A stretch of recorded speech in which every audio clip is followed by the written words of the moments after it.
제가 좋아하는 찬송가 여러 가지 중에서 그 중에 하나가 455장의 주님의 마음을 본받는 자라는 찬송이 있습니다.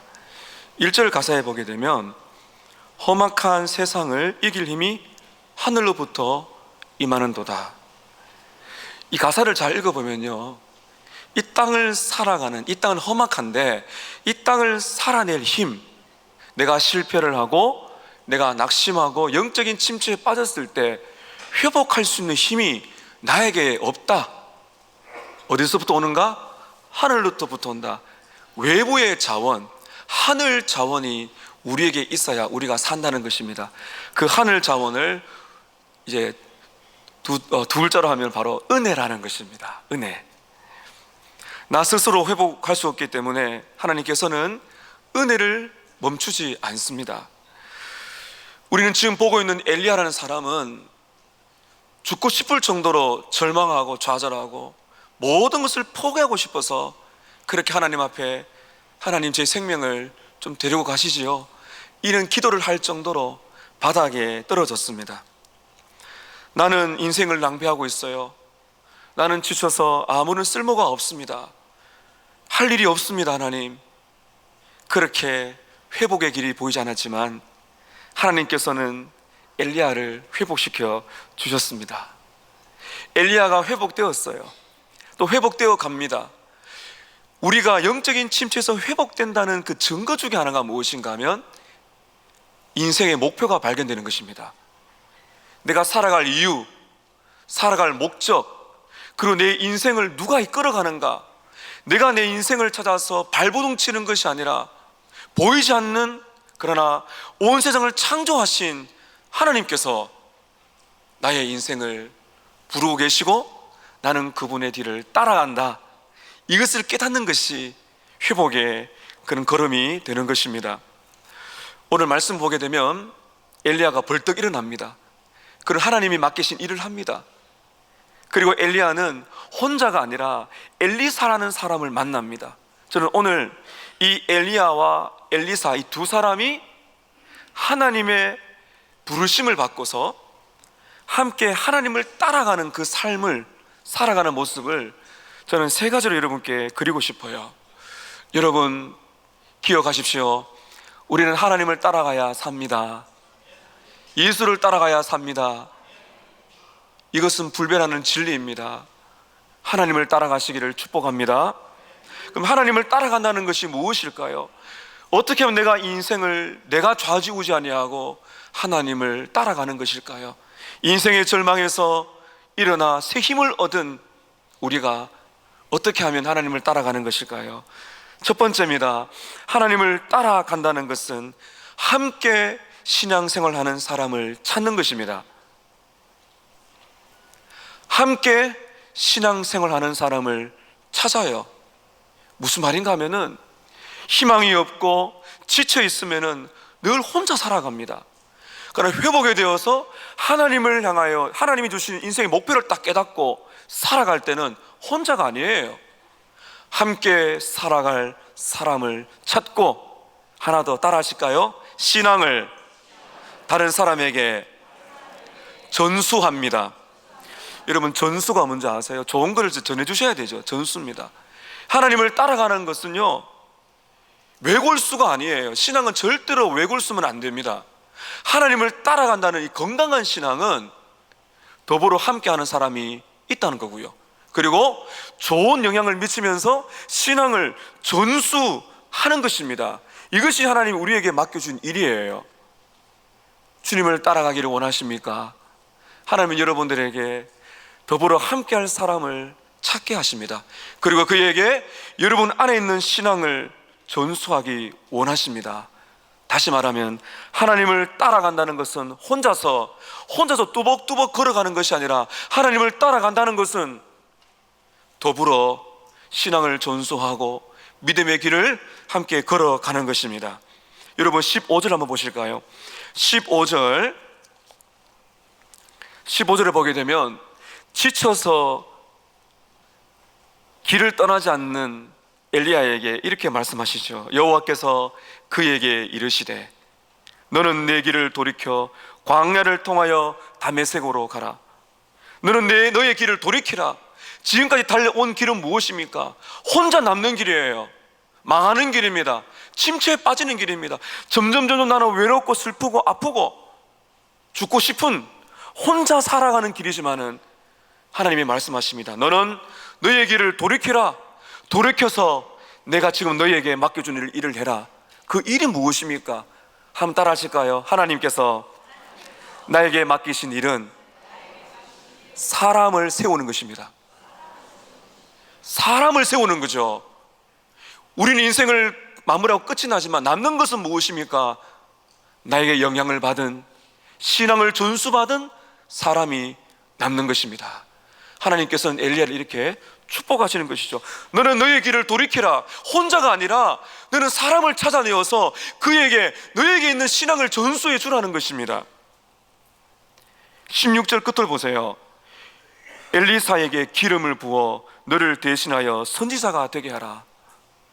엘리야는 자기로 끝나는 줄 알았습니다. 근데 하나님께서는 엘리야를 통하여 엘리야의 제자를 준비시키셨어요. 그 사람이 누굽니까? 엘리사입니다. 엘리야가 깜짝 놀랍니다. 하나님, 제 인생의 끝이 아니라는 말씀이시죠. 할 일이 남아있군요. 그 할 일이 무엇인가요? 사람을 찾는 것입니다. 우리식으로 말하면 예수님을 전하고 신앙을 전수해서 동일하게 이 남은 인생을 하나님을 바라보고 살아가는 그 인생의 길을 함께 걸어가게 만들어라는 것이죠. 19절 보십시오. 엘리야가 이렇게 반응합니다. 엘리야가 거기서 떠나 사밧의 아들 엘리사를 만납니다. 엘리사를 만납니다. 떠나야 됩니다.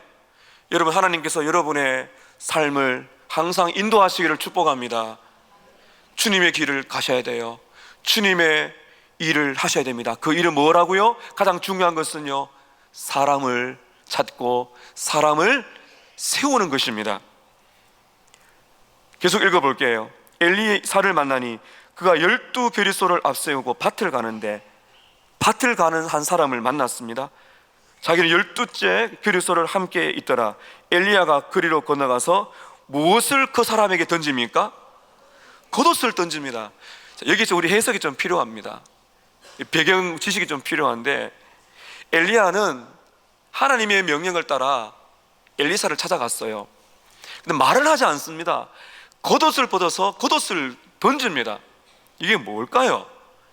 이 겉옷을 던진다는 것은 이런 의미가 있다고 합니다. 제가 한번 쉽게 말씀드려 볼게요. 나를 따라와라. 나를 따라오라는 거예요. 나의 제자가 되라. 그리고 내가 하는 일을 너도 할 것이다. 겉옷을 입는다는 권위를 말하는 거예요. 권위를. 따라하실까요? 나를 따라와라. 나의 제자가 되라. 나를 이어서 하나님의 일을 하라. 여러분, 지금 엘리야는요, 이런 일을 할 만큼 처지가 못 되었습니다. 엘리야는 침체와 절망과 낙심과 지쳐가지고, 과로에 지쳐가지고 아무것도 할 수 없는 그런 사람의 모습으로 가져왔어요. 여러분, 그런데 하나님은 보세요. 우리가 식사를 제때 하고 또 약을 먹고 건강관리를 잘하면 힘을 얻게 됩니다.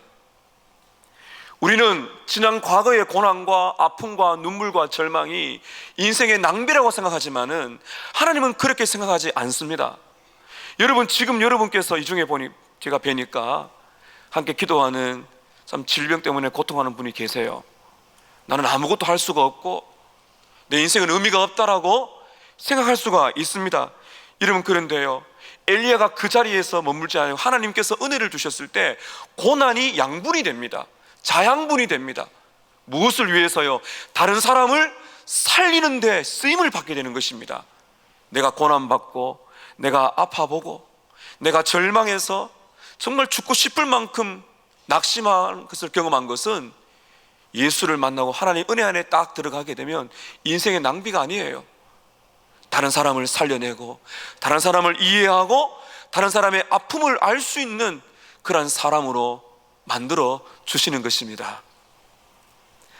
하나님께서는 엘리야의 시련을 결코 헛되이 보내지 않으셨습니다. 여러분, 엘리야가 뭐라 기도했어요? 주님, 이젠 저는 여기가 내 인생의 마지막이니까 제가 좀 죽게 해주세요. 그때 주님이 응답하셨더라면, 제가 지난주 말씀드렸죠, 이때 하나님이 응답하셔서 엘리야를 데려가셨더라면 엘리야는 이어나오는 이 복을 못 받습니다. 엘리야와 엘리사가 몇 년을 함께 지내는지 아세요? 20년을 보내요. 20년을 사는데 20년 동안 뭐 합니까? 사람을 양육하는 것이죠. 하나님의 일을 위해서 많은 사람이지만 그 중에 엘리사와 같은 하나님의 사람을 딱 준비시키시는데 20년의 시간을 더 주세요. 엘리야는 여호와는 하나님이시다는 뜻이고요, 엘리사는 하나님은 구원이시다라는 뜻입니다. 엘리야는 이렇게 기도했습니다. 하나님, 저는 끝이니까요, 여기서 그만하시죠. 제 생명을 데려가십시오. 하나님은 뭐라 하셨습니까? 아직 아니야. 아직 아니다. 너는 아직 아니고 너는 아직 할 일이 남아있다. 이렇게 주님께서 말씀하시는 것입니다.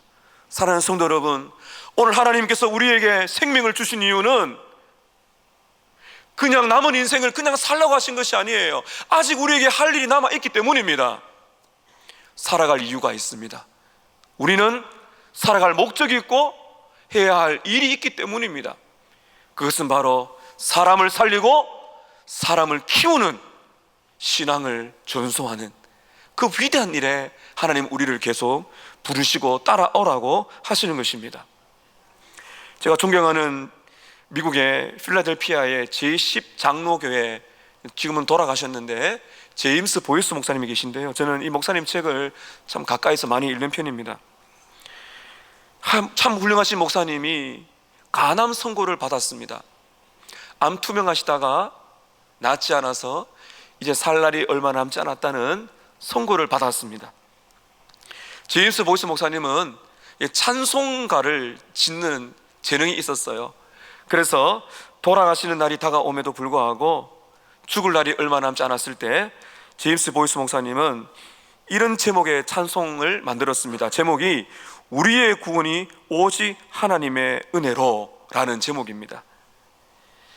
1절과 4절의 내용을 제가 요약을 해보니까 이렇습니다. 내게 구원을 허락하신 하나님께 감사합니다. 내가 주님을 자랑하고 주님을 사랑하고 죽는 날까지 하나님께 영광을 돌릴 것입니다. 이런 찬송을 하시다가요, 5절에 보면 참 제게 잊혀지지 않는 명언을 남기셨어요. 한번 따라 하실까요? 그러나 내게는 아직 할 일이 남아 있습니다. 아직 할 일이 남아 있습니다. 마지막 숨을 거두는 그 순간까지 아직 나에게는 할 일이 남아있다는 거예요. 그 일이 무엇인가?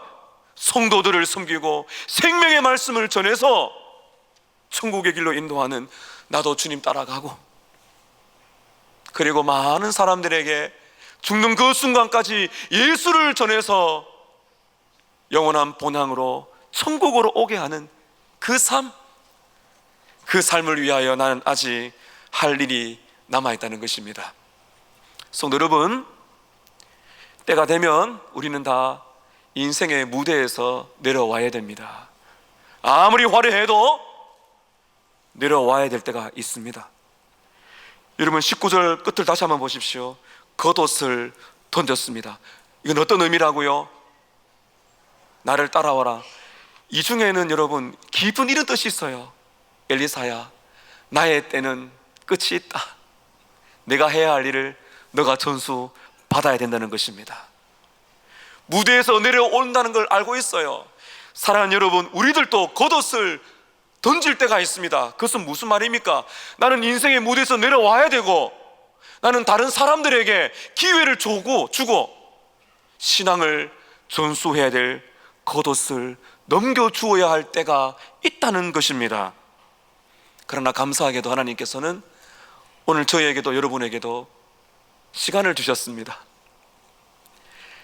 제가 몇 주 전에 1년마다 하는 그 건강검진을 했는데, 건강검진을 하면 꼭 초미의 관심사 기도하는 특별한 부분이 있어요. 바로 대장입니다. 왜냐하면 저희 어머님 쪽에 이 대장암이 많으시거든요. 그래서 매년마다 이 대장암은 제가 지금 한 2년마다 하는 걸 알고 있는데요, 검사할 때마다 기도하죠. 솔직하게, 하나님, 대장을 내시경할 텐데 무엇이 나와도 제가 당황하지 않고 받아들이게 해주십시오.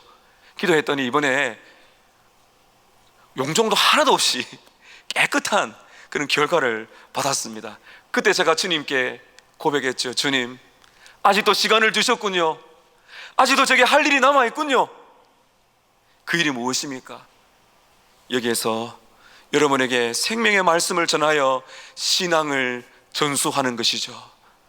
영원한 본향으로 가는 그 길, 생명 되신 예수님을 전하고 살고 누리는 바로 그것입니다. 엘리야와 엘리사는 아름다운 조합입니다. 아드핑크 목사님은 여기서 이렇게 말합니다. 충성스럽고 애정이 넘치는 사람인 엘리사를 동료 제자로 얻을 수 있었던 것이 엘리야에게 얼마나 큰 위로가 되었을까요? 또한 그토록 유명한 스승을 모시게 된 엘리사에게는 얼마나 큰 특권이었을까요? 사랑하는 여러분, 신앙생활을 오래 하신 여러분, 여러분에게 할 일이 남아 있습니다. 혼자 열심히 신앙생활 하는 것이 하나님을 따라가는 것이 아닙니다. 신앙을 전수하는 것입니다. 다른 사람을 세우는 것입니다. 그래서 함께 이 길을 걸어가는 것입니다. 엘리야가 마지막 남은 하나님의 일인 것입니다. 하나님께서 우리 모두에게 이렇게 명령하셨어요. 마태복음 28장 18절 19절의 말씀에 보면 오늘 엘리야에게 하신 명령, 우리에게 아직 할 일이 남아 있어요. 함께 읽겠습니다. 시작. 예수께서 나와 말씀하여 이르시되 하늘과 땅의 모든 권세를 내게 주셨으니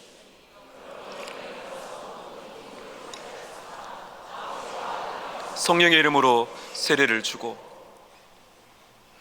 그 다음에는 내가 너희에게 분부한 것을 가르쳐 지키게 하라. 한번 따라 하실까요? 모든 민족을 예수의 제자로 삼아. 예수의 제자로 삼기 위해서 누구를 지금 쓰기를 원하십니까? 우리를 쓰기 원하십니다. 우리가 얼마나 고장이 났어요? 얼마나 죄를 많이 짓나요? 얼마나 절망합니까? 엘리야처럼 우리는 그렇게 말을 합니다. 하나님, 다른 사람을 쓰시지요. 근데 하나님은 꼭 엘리야를 쓰세요. 다시 시작하자. 너를 통해서 영향을 받고 새 인생을 살 사람이 있다. 가라. 엘리사를 만나라. 하나님, 여러분 너무나 멋지고 위대하지 않습니까? 부모님, 여기 부모님들이 계십니다. 부모님들이 신앙을 전수해야 할 첫 번째 제자는 어디에 있나요? 여러분의 자녀입니다. 부모님은 여러분의 자녀를 제자로 삼으셔야 됩니다. 우리는 주일학교 교사들은 우리의 자녀들, 학생들을 제자로 삼아야 됩니다. 목회자도 마찬가지입니다. 우리 장로님들 특별히, 우리 목회자들 특별히 제자를 삼아야 됩니다. 이 일이 우리 안에 일어나야 됩니다. 나를 통하여 우리의 자녀와 그리고 다음 세대가 나와 함께 인생의 소망을 깨닫고 사람을 살려내는 일, 신앙을 전수하는 일, 이것이 바로 주님을 따라가는 길입니다.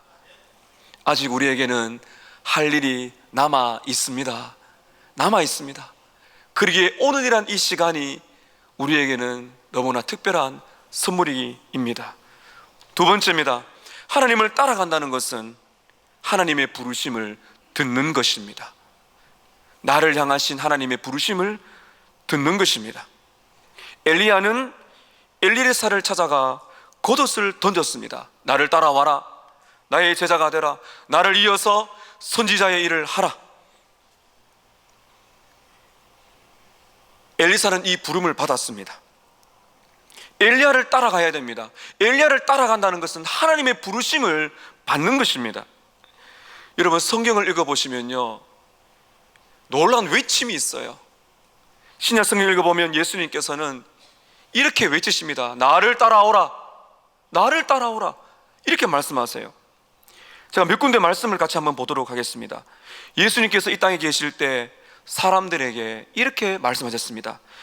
마가복음 1장 16절에서 18절 말씀을 보게 되면 함께 읽습니다. 시작. 갈릴리 해변으로 지나가시다가 시몬과 그 형제 안드레가 바다에 금을 던지는 것을 보시니 그들은 어부라. 예수께서 이르시되 나를 따라오라. 내가 너희로 사람을 낚는 어부가 되게 하리라 하시니 곧 그물을 버려두고 따르니라. 예수님께서 배에 그물을 싣고 있는 던지고 있는 이 시몬과 형제 안드레라는 어부를 어떻게 하셨습니까? 나를 따라오라. 나를 따라오라고 말씀하셨습니다. 이어서 마가복음 1장 19절 이하에 보게 되면 또 다른 사람을 찾아가십니다. 조금 더 가시다가 세베대 아들 야고보와 그 형제 요한을 보시니 그들 또 배에 있어 그물을 깁는데 곧 어떻게 하시니? 부르시니 그 아버지 세베대를 품꾼들과 함께 배에 버려두고 예수를 어떻게 했다고요? 따라가니라. 또 지나가십니다. 마가복음 2장 14절에 보면 그 당시에 가장 싫어했던 직업인 이 세리, 세금을 거두는 이 세리 알페의 아들 레위 마태를 말합니다. 세관에 앉아있는 것을 보시고 그에게 이르시되 뭐라 하십니까? 나를 따르라 하시니 일어나 따르니라. 하나님의 음성을 들으십시오. 예수님의 음성을 들으십시오. 이것이 여러분이 사는 길입니다. 누구를 따라가셔야 되겠어요? 예수님을 따라가야 삽니다. 지금도 주님께서 여러분을 부르십니다. 나를 따르라. 나를 따르라. 여러분, 놀라운 것이 있습니다. 엘리사가 엘리야를 찾았나요? 엘리야가 엘리사를 찾았습니까? 엘리야가 엘리사를 찾았습니다. 엘리사가 가만히 기다리다가 엘리야를 찾은 것이 아니에요. 하나님께서 엘리야를 보내어서 엘리사를 부르신 것입니다. 이것을 은혜라고 말합니다. 하나님께서 엘리사를 선택하셨죠. 엘리사가 하나님을 선택하고 엘리사가 엘리야의 제자라 선택된 것이 아니라 하나님께서 선택하신 것입니다. 여러분, 이 자리에 계신 여러분, 우리가 하나님을 선택한 것이 아니라 하나님이 우리를 선택하시는 것입니다. 우리가 하나님을 찾는 것이 아니라 하나님이 우리를 찾는 것입니다. 이것이 은혜입니다. 예수님께서 이 땅에 오신 이 성탄절이 다가오고 있는데 이 예수님이 이 땅에 오셔서 고난 받으시고 십자가 못 박혀 죽으셨습니다. 그리고 그분 부활하셨습니다. 이것이 복음입니다. 오늘 이 복음이 여러분에게 들려오고 있습니다. 여러분이 예수님이 부르실 때, 나를 따라오라 부르실 때 첫 번째는 무엇입니까? 회개하고 예수님을 믿고 하나님께로 돌아오라는 것입니다. 지금 가는 그 인생을 멈추고 돌아서서 예수님을 따라오라는 것입니다. 그런 여러분, 아무리 복음을 전하고 들어도 내가 내 마음에 회개할 마음이 일어나는 것, 믿음이 생기는 것은요, 내가 만드는 것이 아닙니다. 이것이 은혜입니다. 하나님이 부르실 때, 하나님이 택한 백성들을 부르실 때 어떤 일이 일어나는가 하면 마음이 따뜻해집니다. 그 음성이 나를 위한 음성인 것처럼 너무너무 절실합니다. 그리고 예수께서 죽으신 것이 나의 죄를 대신하여 죽으셨구나. 내가 인생을 잘못 살아왔구나. 내 인생의 주인은 내가 아니라 바로 예수님이구나 하는 사실을 깨닫게 되는 것입니다. 이것이 바로 주님을 따라가는 것입니다. 이 시간 오라는 주님의 음성을 들으시고 예수님의 제자가 되시기를 축복합니다. 주님의 부르심은 여기서 끝나지 않아요. 처음 예수를 만날 때도 우리는 예수님의 부르심을 듣습니다. 그러나 예수 믿고 나서 평생을 살아갈 때도 끊임없이 우리는 예수님을 따라가야 되고 예수님의 부르심을 받습니다. 저는 제가 왜 목사가 되었는지 참 신기합니다. 사실은 중학교 1학년 올라가서 수련회를 하는데 은혜를 많이 받았어요. 저는 모태신앙이기 때문에 교회를 잘 알고 진짜 많은 활동을 했어요. 근데 저는 예수를 믿지 않았어요. 중학교 1학년 때 여름 수련회를 하는데 목사님이 설교를 하시는데 그때 주님이 저를 부르신다는 것을 깨닫고는 회개의 눈물이 흘러나오고 말할 수 없는 기쁨을 누렸습니다. 그때 제 입에서 딱 나온 말이 무엇인가 하면, 하나님, 저기서 설교하시는 목사님처럼 제가 되고 싶습니다 라는 고백이 나오는 거죠. 이것이 하나님의 두 번째 부르심입니다. 이 중에는 저처럼 은혜를 받으실 때 목사가 되고 싶다는 마음이 들거나 선교사가 되고 싶거나 아니면 특별히 하나님의 영광을 위해서 세상 다른 직업을 가지지 않고 이렇게 복음을 전하는 일에 자신의 모든 것을 드리고 싶은 부르심을 받은 성도가 여기에 있습니다. 그러나 여러분, 우리 모두는 목사와 선교사가 되는 부르심이 아니죠. 여러분께서는 사업을 하시고 일터에 가셔서 일을 하시고 또 가정에서 아버지와 어머니가 되는 그 부름을 받았습니다. 이 모든 것은 부르심입니다.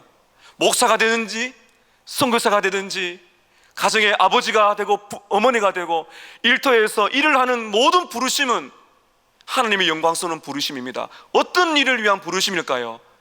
예수의 제자가 되라는 부르심입니다. 예수님을 따라가는 것입니다.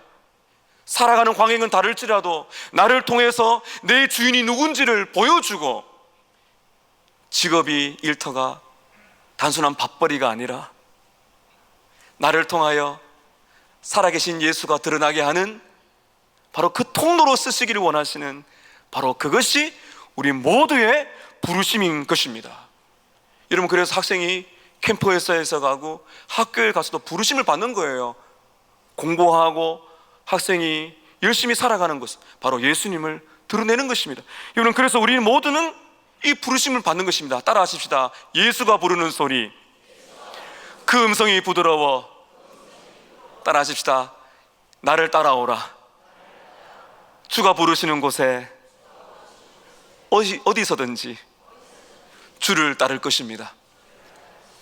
주님은 여러분을 부르십니다. 그것이 어떤 곳이든 어떤 직업이든 여러분 부름을 받은 것이에요. 누구를 위해 살라고요? 예수를 위해 사는 제자로 부름 받은 것입니다. 마지막 세 번째입니다. 하나님을 따라간다는 것은 부르심에 응답하는 것입니다. 오늘 여러분이 결단하셔야 돼요. 응답하셔야 됩니다. 오늘 이 예배를 마치기 전에 여러분께서는 오늘 이 엘리사와 같이 오늘 딱 응답을 하셔야 됩니다. 엘리야의 부름을 받았어요. 겉옷을 던졌습니다. 나를 따라와라. 내 제자가 되라. 엘리사가 반응을 해야 됩니다. 엘리사가 지금 어떤 일을 하고 있는지 한번 보실까요? 여러분 19절 한번 다시 보십시오. 엘리야가 거기서 떠나 사바스의 아들 엘리사를 만나니 그가 12교리소를 앞세우고 밭을 가는데 자기는 12째 교리소와 함께 있더라. 지금 엘리사는 무엇을 하고 있나요? 밭을 갈고 있는 농부입니다. 12결이란 거는, 이 결이란 거는 이 멍에를 맵니다. 2마리를 매는 것이거든요. 12결이란 것은 몇 마리가 있다는 거예요? 24마리가 있다는 것입니다. 지금으로 말하면 그 농부가 트랙터가 12대가 있다는 거죠. 큰 트랙터가. 부자란 말이에요. 그리고 안정된 직장이 있다는 것이겠죠. 충분히 먹고 살 만한 그런 환경에서 엘리사가 있었다는 것입니다. 11명의 종들이 밭을 갈고 있고 마지막에 2마리는 아마 엘리사가 굉장히 좋아하는 그런 애지중지하는 소였던 것 같아요. 제일 뒤에서 이렇게 밭을 갈고 있어요. 엘리야가 찾아왔어요. 갑자기 겉옷을 던졌습니다. 여러분, 이 의미를 아시겠어요? 엘리야가 지금 어떤 의미로 말하는지 아시겠습니까? 겉옷을 던졌어요. 어떤 의미일까요? 엘리야야, 엘리사야, 나를 따라와라. 이제 너는 정든 가족을 떠나야 된다. 안정되고 부유한 삶을 떠나서 나를 따라와라. 나를 따라오게 되면 고난도 있고 어려움도 있고 우는 날도 많을 것이다. 오히려 약하고 때로는 가난을 경험해야 될지 몰라. 나를 따라와라. 이런 말입니다. 여러분, 여러분이 엘리사라면 어떻게 반응을 했을 것 같아요? 기뻐하면서 그렇게 따라갔을 것 같습니까? 아마도 저와 여러분이었다면 엄청난 충격을 받았을 거예요. 아니, 밭을 갈고 있는데 그거 내려놓고 따라오라는 거예요. 고생의 길로 따라오라는 것입니다. 제자가 되라는 것입니다. 엘리사가 이 부르심에 어떻게 반응하는지 세 가지 반응이 있습니다. 이 세 가지 반응을 여러분께 말씀을 드립니다. 엘리사는 어떻게 반응했는가? 첫 번째, 따라하십시다. 즉시 따라가라. 즉시 따라갑니다. 여러분 20절입니다. 그가 소를 버리고 엘리야에게로 달려갔습니다. 참 이해가 되지 않습니다. 이 엄청난 안정된 삶의 자리를 떠나놓고 엘리야를 지금 따라가야 돼요. 조금도 주저하지 않습니다. 21절을 보세요. 엘리사가 그를 떠나 돌아가서 한 귀리소를 가져다가 잡고 소의 기구를 불살라 그 고기를 삶아 백성에게 주어 먹게 하고 일어나 엘리야를 따르며 수종 들었더라. 엘리사는 조금도 주저하지 않습니다. 엘리야가 누군지를 알았기 때문입니다. 제가 나중에 좀 설명드릴 거예요. 엘리야를 딱 만났을 때 엘리사는 바로 그 자리에서 결단했습니다. 예수님께서 나를 따라오라고 어부들에게 말씀하셨을 때 우리 좀 전에 읽었습니다. 그들의 반응 어떻습니까? 곧 그물을 버려두고 예수를 따라갔습니다. 사랑하는 여러분, 하나님이 말씀하실 때 아멘 하시기 바랍니다. 이게 사는 길입니다. 계산하는 것이 아니에요. 주님께서 우리를 부르실 때 주님이 이 말씀대로 나를 따라와라, 이것이 살 길이라고 말씀하실 때 하나님께서 원하시는 반응은 주저하는 것이 아닙니다. 계산하는 것이 아닙니다. 내가 예수를 믿고 따라가면 내 인생이 어떻게 될까? 망하지 않을까? 여러분보다 하나님께서 계산을 더 잘하세요.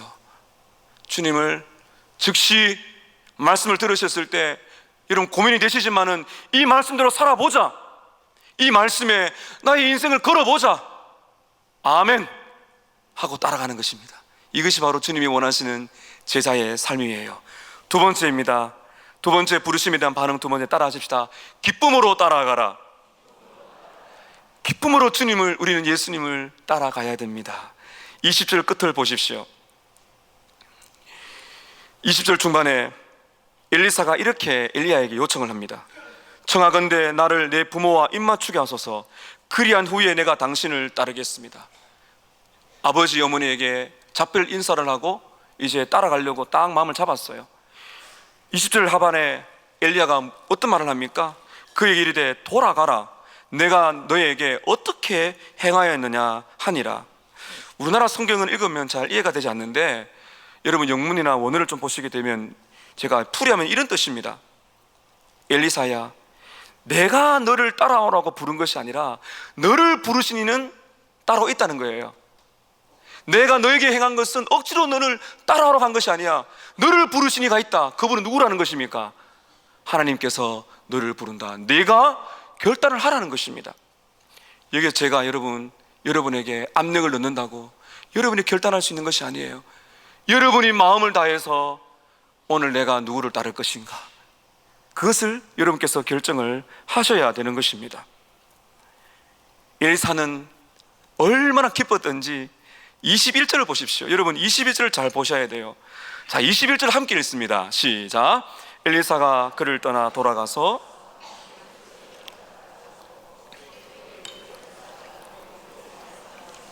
고기를 삶아 백성에게 주어 먹게 하고 일어나 엘리야를 따르며 수종 들었더라.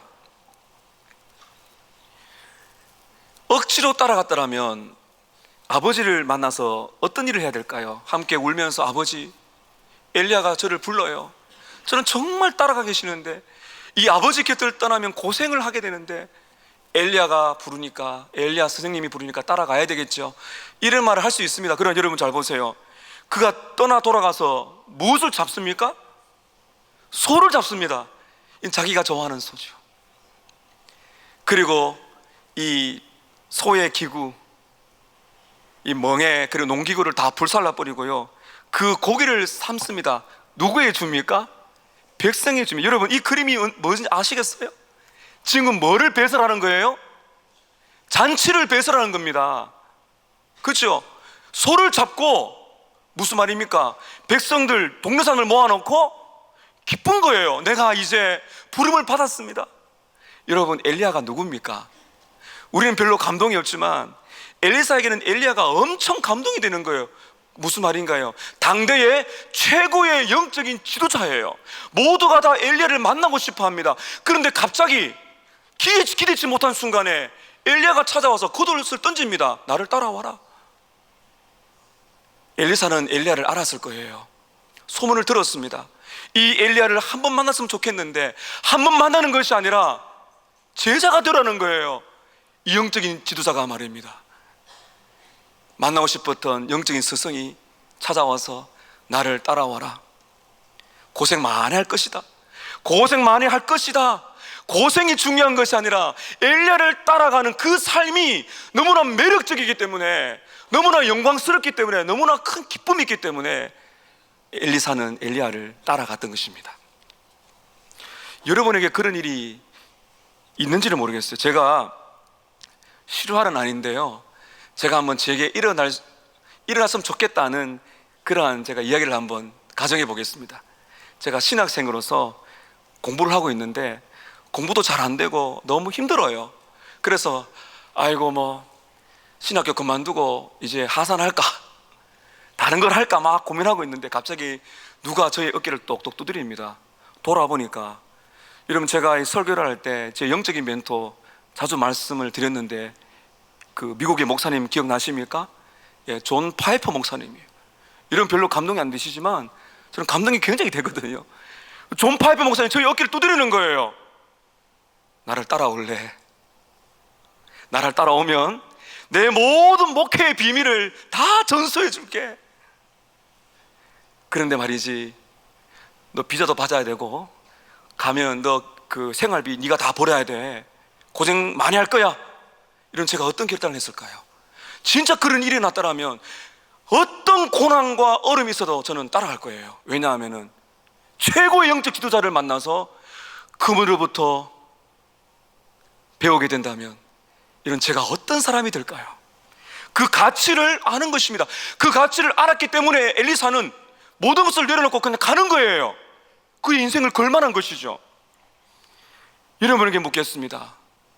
엘리사에게 있어서 엘리야는 이렇게 특별한 스승이에요.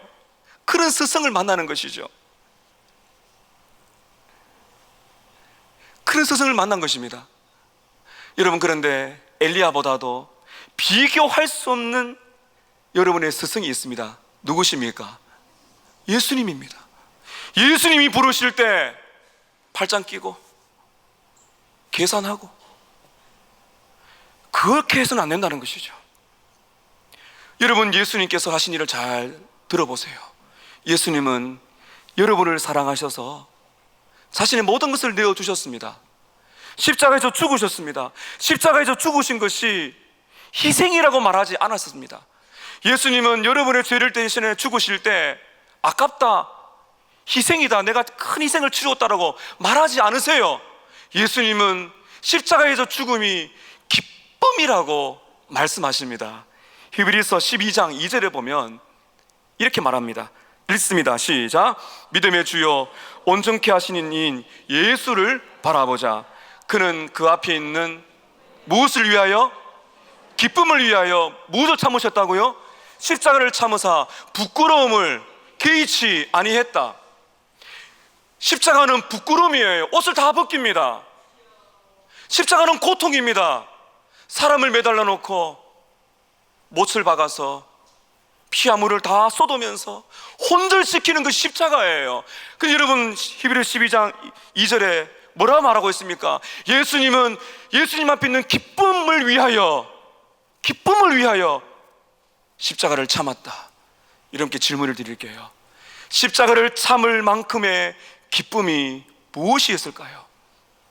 여러분, 예수님께서 십자가를 기어이 참으셨던 이유가 어디에 있습니까? 그 기쁨이 어디에 있습니까?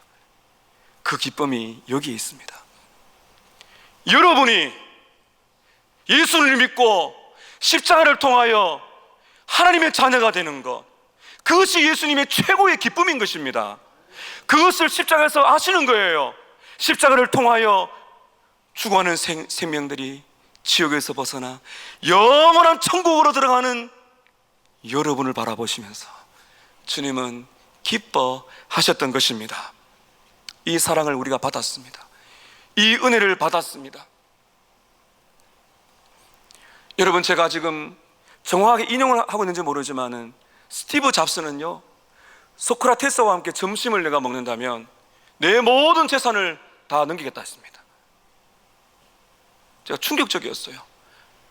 소크라테스가 누구길래 스티브 잡스, 아이폰의 창시자, 그 위대한 천재가 점심을 하나 먹는 것을 허락해 준다면 네 재산을 다 팔겠다. 사랑하는 여러분, 주님을 만나는 것은 비교할 수 없는 가치가 있습니다. 여러분, 이 사랑과 은혜를 받았습니다. 팔짱 끼고 말씀을 듣지 마세요. 팔짱 끼고 그렇게 한번 살아볼까 하지 마세요. 우리는 기쁨의 사람이에요. 예수님은 기쁨의 사람입니다. 십자가는 기쁨입니다. 기쁘기 때문에 따라가는 거예요. 어느도 여러분에게 압력을 가하지 않습니다. 십자가는 생명이며 기쁨입니다. 그 예수를 따라가는 것이 자원하는 행복의 기쁨이 넘쳐서 우리가 예수를 따라가는 것입니다. 희생이 아닙니다. 예수를 따라가는 것, 예수 믿기 때문에 고난받는 것, 하나님의 자녀가 되어 남은 인생 살아가는 것은 희생이 아니라 기쁨입니다. 마지막 세 번째는 철저하게 따라가는 것입니다. 한번 따라 하십시다. 철저하게 따라가라. 예수를 따라가는 인생은 철저하게 따라갑니다. 엘리사는 자기가 몰던 2마리의 황소를 잡았어요. 21절에 그 애지중지하는 황소를 잡아버렸습니다. 그럼 무엇을 불태워버렸어요? 쟁기를 불태워버렸어요. 어떤 의미인지 아시겠습니까? 옛 생활로 돌아가지 않을 것이다. 나는 새로운 인생을 살아갈 것이다. 황소도 불태우고 농기구도 불태운 거예요. 예수님께서 어부들에게 오라 하셨더니 마가복음 1장에 보니까 곧 그물을 버려두고 따르니라. 어떤 대가를 지불을 하더라도 누가 어떻게 말하든지 간에 나를 사랑하신 주님을 따라갑니다. 나는 옛 생활로 돌아가지 않겠습니다. 내 모든 것을 내려놓고 저는 주님의 영광 위에서 살아가겠습니다. 이 고백인 것입니다. 몇 구절 말씀을 보겠습니다. 누가복음 14장 26절 27절입니다. 여러분 예수님 말씀 잘 한번 들어보실까요? 읽습니다. 시작. 물은 내게 오는 자가 자기 부모와 처자와 형제와 자매와 더욱이 자기 목숨까지 미워하지 아니하면 능히 내 제자가 되지 못하고 누구든지 자기 십자가를 지고 나를 따르지 않는 자도 능히 내 제자가 되지 못하리라. 예수님 너무 어려운 말씀하세요. 나를 따라와서 내 제자가 되기 위해서는 자기 부모와 처자와 형제와 자매와 더욱이 내 목숨까지도 미워하지 아니하면 나를 못 따라온다. 누가복음 14장 34절 한 구절 더 읽습니다. 읽습니다. 시작. 이와 같이 너희 중에 누구든지